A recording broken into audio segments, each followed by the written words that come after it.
नमस्कार दोस्तों कैसा होगा अगर आपको एक तरफ बहुत सारे अधिकार दे दिए जाएं लेकिन आपके ऊपर कोई जिम्मेदारी न हो। बहुत सारी शक्तियां दे दी जाए आपके हाथ में लेकिन आपके ऊपर कोई कर्तव्य न हो।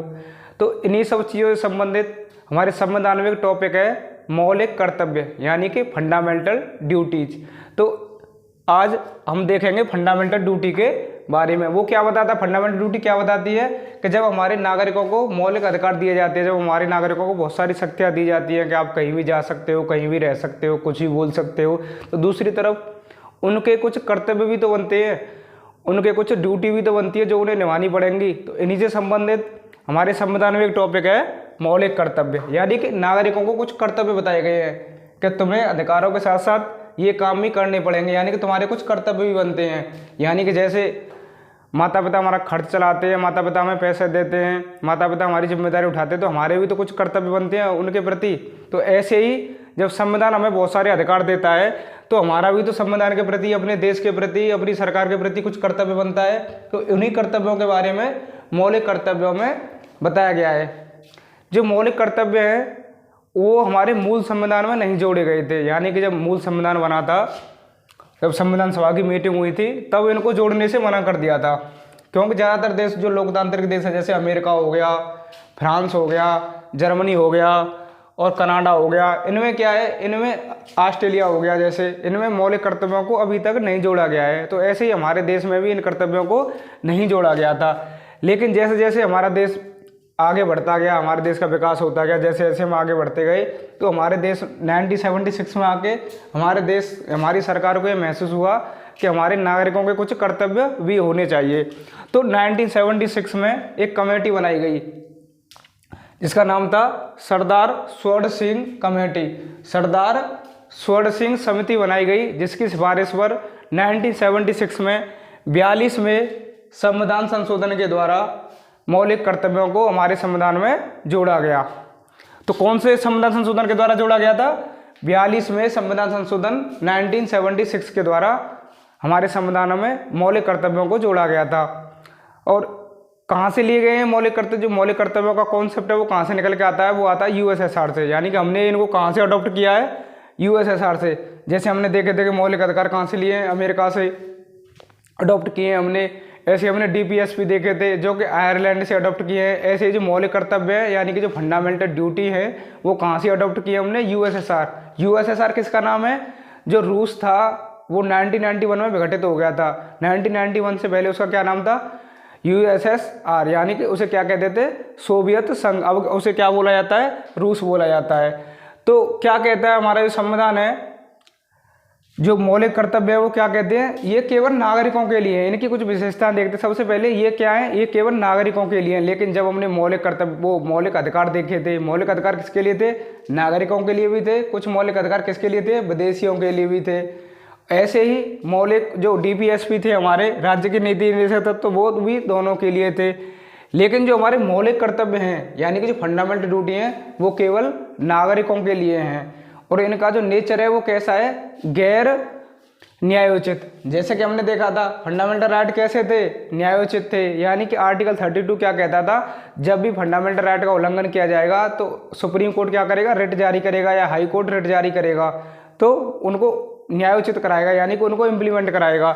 लेकिन हमने डीपीएसपी टॉपिक देखा था। डीपीएसपी का आर्टिकल 37 क्या कह रहा था कि डीपीएसपी का उल्लंघन होने पर इनको सुप्रीम कोर्ट या कोर्ट द्वारा लागू नहीं कराया जा सकता। ऐसे ही नॉन जस्टिसेबल क्या है? फंडामेंटल ड्यूटी भी हमारे संविधान में जोड़ी गई है, वो भी क्या है? गैर न्यायोचित, यानी कि इनको किसी भी कोर्ट द्वारा लागू नहीं कराया जा सकता। हाँ, संसद चाहे तो कानून बनाकर इनको लागू करा सकती है, लेकिन कोई कोर्ट इनको लागू नहीं करा सकता, क्योंकि हमारे जो संविधान है उसमें ये शक्ति नहीं दी गई। इनको कैसा रखा गया संविधान में?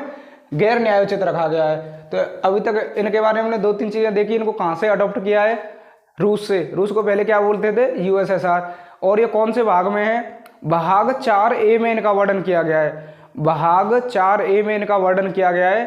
अनुच्छेद 51A, यानी कि जो 42वां संविधान संशोधन हुआ था 1976 में, उसमें हमारे संविधान में एक अनुच्छेद जोड़ा गया 51A, और उसी में जोड़ा गया भाग 4A, उसमें मौलिक कर्तव्यों को रखा गया था।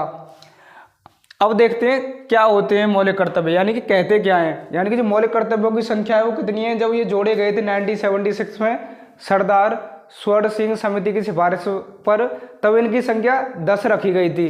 लेकिन 2002 में एक मौलिक कर्तव्य और जोड़ दिया गया, जिससे इनकी संख्या अब वर्तमान में कितनी है, 11 है। हम एक एक करके इन सभी के बारे में देखेंगे। तो क्या कहते हैं मौलिक कर्तव्यों के बारे में, हमारा संविधान क्या कहता है। भारत के प्रत्येक नागरिक का यह कर्तव्य होगा, भारत के प्रत्येक नागरिक का यह कर्तव्य होगा कि वह संविधान का पालन करे और उसके आदर्शों, संस्थाओं, राष्ट्रध्वज और राष्ट्रगान का सम्मान करे। यानी क्या कह रहा है, जो पहला जो क्लॉज है इसका, वो क्या कह रहा है कि भारत के प्रत्येक नागरिक का कर्तव्य होगा कि वह संविधान का पालन करे। यानी कि जो संविधान में रूल्स हैं, रेगुलेशंस हैं, जो संविधान बनाया गया है हमारे देश का, उसका पालन करे। उसके आदर्श, यानी कि संविधान में जो आदर्श हैं, जो वैल्यूज हैं, वो जो आदर्श मिलते हैं हमें, उनका सम्मान करे। और जो संविधान ने संस्था बनाई है, जैसे यूपीएससी है या स्टेट पीसीएस है या निर्वाचन आयोग है, जितनी भी संस्था बनाई गई संविधान के द्वारा, उनका पालन करे। उनके आदर्शों, संस्थाओं, राष्ट्रध्वज, यानी कि हमारा जो नेशनल फ्लैग है, जो राष्ट्रीय ध्वज है, झंडा है हमारा, राष्ट्रध्वज और राष्ट्रगान का सम्मान करे।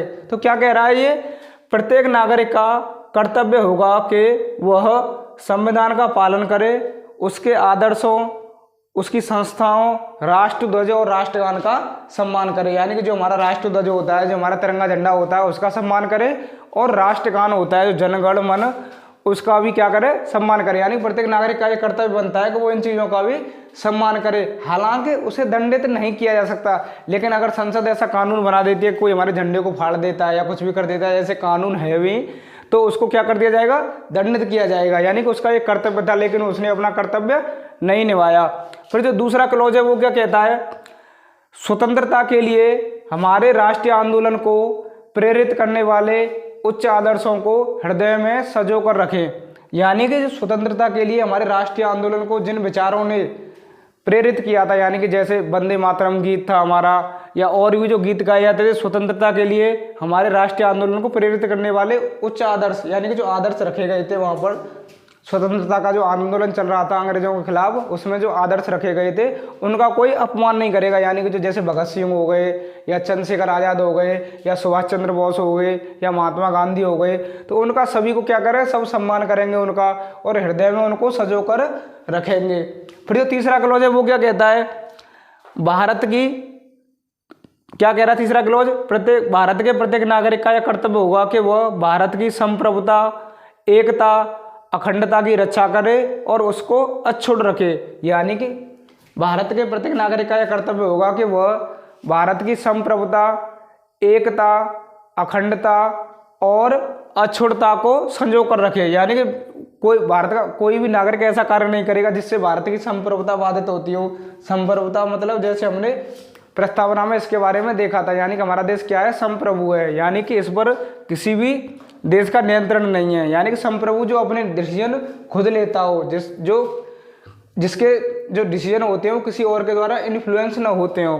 तो भारत की संप्रभुता, एकता, यानी कि भारत का कोई भी नागरिक ऐसा कार्य नहीं करेगा जो भारत की संप्रभुता, एकता और अखंडता को बाधित करता हो। यानी कि प्रत्येक नागरिक का ये कर्तव्य बनता है कि वो इनकी रक्षा करे, किसकी, संप्रभुता, एकता और अखंडता की।